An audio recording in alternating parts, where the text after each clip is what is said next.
Hello viewers, ఇప్పుడు మనం చూస్తుంది ఒక సెమీ గేటెడ్ కమ్యూనిటీ అండి. ఇది మియాపూర్లో బస్ డిపో వెనకాల ఉంటుంది.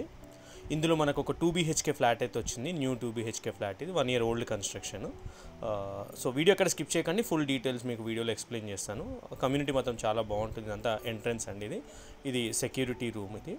ఇది వచ్చేసి బేస్మెంట్. ఇది కార్ పార్కింగ్. దీని కింద కూడా ఒక సెల్లార్ ఉంటుంది, అది కూడా కార్ పార్కింగ్. ఇది మనకి దీంట్లో మ్యాక్సిమం అన్ని ఎమ్యూనిటీస్ ఉన్నాయండి. ఒక స్విమ్మింగ్ పూల్ తప్ప ఆల్మోస్ట్ అన్ని ఎమ్యూనిటీస్ ఇందులో కవర్ అయ్యాయి.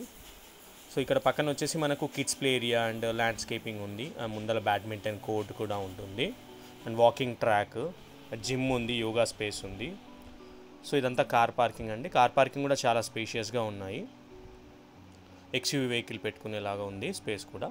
అండ్ మీకు ఇప్పుడు ఇది వచ్చేసి ఫ్లాట్ అండి. ఫ్లాట్ సైజ్ వచ్చేసి 1200 SFT, 1200 SFT. West facing. ఇది 3rd floorలో ఉంటుంది. అండ్ మనకంతా టైటిల్ క్లియర్ అండి. GHMC అప్రూవల్ ప్రకారం యాజ్ పర్ నామ్సే కట్టారు. టోటల్ 2 acres ల్యాండ్ అండి అప్రాక్సిమేట్లీ. అండ్ 28 ఫ్లాట్స్ ఉంటాయి ఈచ్ ఫ్లోర్లో. టోటల్ 140 ఫ్లాట్స్ ఉంటాయి.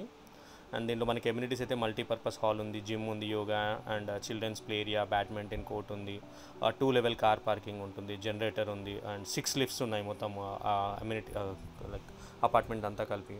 వాకింగ్ ట్రాక్ కూడా ఉంటుంది అండ్ వాస్తు ప్రకారం కట్టారండి. లొకేషన్ అయితే మియాపూర్ బస్ డిపో వెనకాల ఉంటుంది.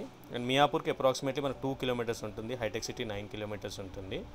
డీటెయిల్స్ అన్నీ కూడా కింద మీకు డిస్క్రిప్షన్లో క్లియర్గా మెన్షన్ చేశాను. అండ్ ప్రైస్ కూడా వెరీ రీజనబుల్. అండ్ ఫ్లాట్ కూడా వెంటిలేషన్ చాలా బాగుంటుంది. అన్ని రూమ్స్ కూడా చాలా స్పేషియస్గా వచ్చాయి. అండ్ రెంట్కి ఇచ్చుకుంటే మినిమం 20 నుంచి 25,000 అయితే మినిమం వస్తుందండి వుడ్ వర్క్ చేయించి రెంట్కి ఇస్తే. ఇంతవరకు అయితే ఎవరు ఆక్యుపై చేయలేదు. ఇది ల్యాండ్ లార్డ్ ఫ్లాట్ అనమాట. సో ఎవరైనా విజిట్ చేయాలనుకున్నా, ఏమైనా ప్రైస్ డిస్కషన్ చేయాలంటే ఓనర్తో డైరెక్ట్ డిస్కస్ చేయొచ్చు విజిట్ చేసి. నా ఛానల్ని కనుక ఫస్ట్ టైం విజిట్ చేసినట్టుంటే నా ఛానల్ని సబ్స్క్రైబ్ చేసి సపోర్ట్ చేయండి ఫ్రెండ్స్. Thank you.